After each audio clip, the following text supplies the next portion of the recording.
Most of us were told, at some point in our lives, that the average person swallows 8 spiders a year in their sleep.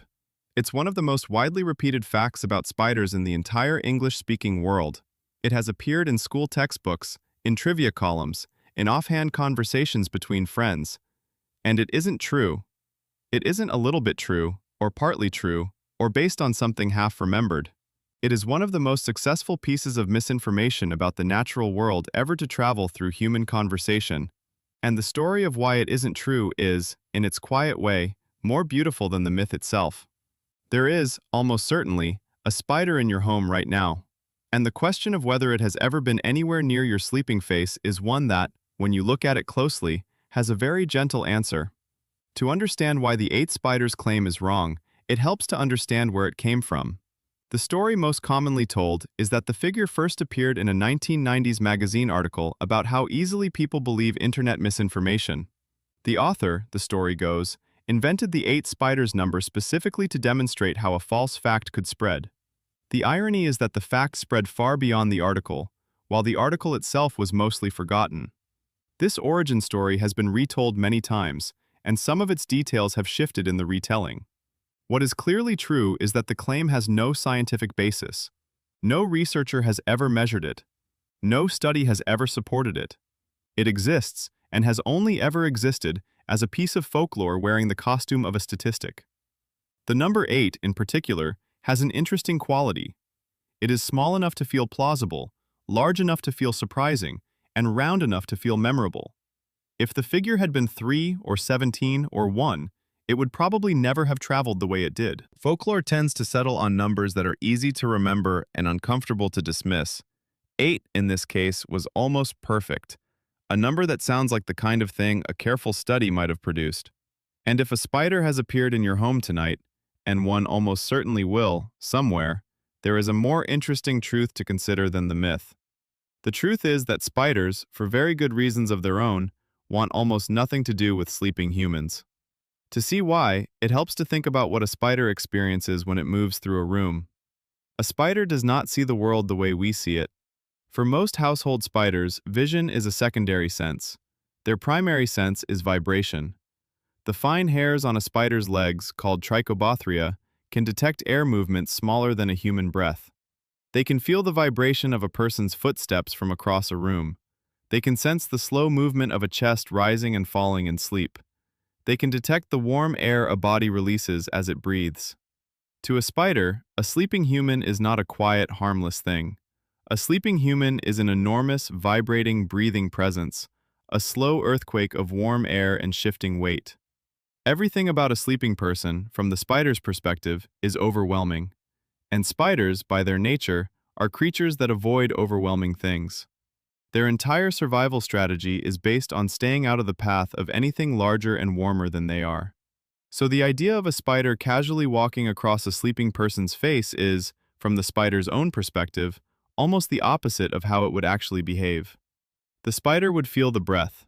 It would feel the warmth. It would feel the vibration of the heartbeat. And it would, in almost every case, move in the other direction. There is another reason the myth doesn't hold. Spiders are not interested in human mouths.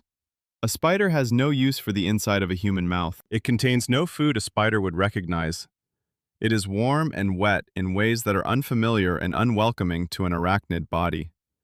The air moving in and out of a sleeping person's mouth is, again, far too strong a current for a spider to want to investigate. And the muscles around a human mouth, even in sleep, move and twitch in ways that would feel, to a spider, like a constantly shifting and dangerous landscape. What spiders actually do at night is something much quieter. They stay in the corners of rooms, the high parts of ceilings, the spaces behind furniture. They hunt the small flying insects that are most active in the dark hours. They maintain their webs. They return to the same resting spots they used the night before. They live, in other words, parallel lives to ours, present in the same room, but operating in a completely different layer of the space. The chances of a spider crossing a sleeping person's face in any given year are, by the calculations of arachnologists who have actually thought about this, extraordinarily low. The chances of one being swallowed are lower still. A sleeping person's mouth, even when slightly open, is not an inviting destination, and the reflexes that protect us from inhaling foreign objects work even during sleep. What is true, and what is genuinely interesting, is that spiders do sometimes share our bedrooms. Not many, usually one or two, sometimes none. They live in the upper corners, behind the headboard, in the small space behind a bedside table. They are aware of us in their own way, and they have, in most cases, learned to live around us. They have mapped the room. They know where the safe paths are. They know which corners are stable through the night and which ones get disturbed in the morning. The spider in your bedroom, if there is one, is not interested in you. It is interested in the small insects that are drawn to the warmth your body gives off and the faint light from any small device in the room. You, in a sense, are the spider's lure, but only in the sense that you happen to attract the things the spider actually wants. This is something both gentler and more interesting than the myth. The 8 Spiders story imagines us as accidental victims of an active visitor. The reality imagines us as quiet hosts of a careful neighbor. The truth is the second one.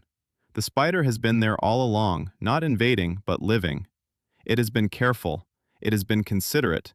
It has been, in its small way, a good roommate. Why has the myth lasted so long, then? Part of the answer is that the myth offers something the truth doesn't. The myth gives us a small thrill, a tiny moment of revulsion, a story we can tell at dinner that makes everyone shudder pleasantly. The truth, by contrast, asks us to do something more difficult. It asks us to imagine spiders as small lives with their own logic, their own preferences, their own reasons for staying away from us. There is a deeper reason, too. We have inherited, from older generations and older fears, a sense that spiders must want to harm us. The 8 Spiders myth fits into that older feeling. It confirms a suspicion we already had, and confirmation is one of the most powerful reasons a piece of misinformation lasts. When you set the myth aside, what remains is something quieter. The spider in your home is not waiting to climb into your mouth. It is doing something much smaller and much more interesting. It is sharing a space with you, gently, and asking only to be left alone to do its small work. This is what the truth offers, in place of the myth. Not a frightening story, but a recognition. The smallest residents of our homes are not threats. They are companions by the standards of their own quiet lives.